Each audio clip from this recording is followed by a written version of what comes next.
Il est vrai que l'on dit souvent que l'amour seul ne suffit pas pour se mettre en couple, pour se marier. Effectivement, il y a d'autres critères qui devraient rentrer en ligne de compte. Mais l'amour devrait être un critère primordial pour se mettre en couple. Parce que si l'amour n'y est pas, peu importe le nombre d'années que vous allez passer ensemble, ça va vous rattraper un jour. À plus de 90%, la séparation interviendra. Parce qu'on ne peut pas se mentir toute une vie. L'amour ne s'achète pas. L'amour ne s'échange pas. L'amour ne se force pas. Ma sœur, tu ne peux pas retenir un homme en lui faisant un enfant. S'il t'aime, il t'aime. Peu importe que tu lui donnes un enfant ou non. S'il ne t'aime pas, même avec plusieurs enfants, il ne t'aimera pas. Il va finir par te quitter, malgré tous ses enfants. Tu ne peux pas retenir un homme en lui proposant des avantages pour le maintenir, le bloquer, le prendre par ses faiblesses pour le maintenir dans ta vie. Mon frère, tu ne peux pas mettre ton argent ou ton statut social ou d'autres avantages pour pouvoir acheter une femme. L'amour ne s'achète pas. Tu peux acheter sa personne, mais pas son cœur, pas son amour.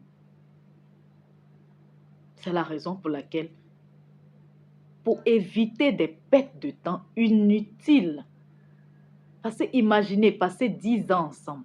Parce que vous pouvez passer plusieurs années ensemble, mais la séparation finira par arriver.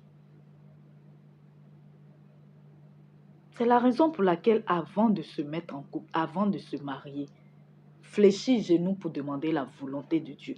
Est-ce que cette personne-là, Dieu, c'est avec cette personne que tu veux que je sois? C'est avec cette femme que tu veux que je sois? C'est avec cet homme que tu veux que je sois? Parce que quelquefois aussi, vous bloquez les femmes des gens, vous bloquez les maris des gens avec ces avantages, avec ces choses-là que vous utilisez pour les maintenir dans vos vies, alors que cet homme n'est pas ton mari. Celui que Dieu a prévu pour toi, certainement, ce n'est pas lui. Tu es en train de bloquer le mari d'une autre femme qui se trouve elle aussi peut-être avec le mauvais homme quelque part, ou bien qui se retrouve célibataire à cause de toi, à cause de ton égoïsme. Tu es en train de bloquer la femme d'un autre homme qui est en train de courir les jupons quelque part là-bas.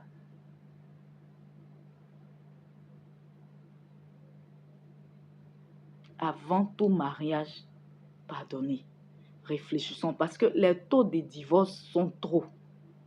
Les taux de séparation, il y en a trop, les séparations. Même il y en a qui n'ont même pas le courage de se séparer. Séparation des corps, mais qui sont dans des maisons, mais qui sont de véritables célibataires endurcis. On ne se marie pas pour vivre comme des colocataires. Mais cela arrive quand on ne se marie pas sur les bonnes bases. Et surtout, lorsque l'amour n'y est pas.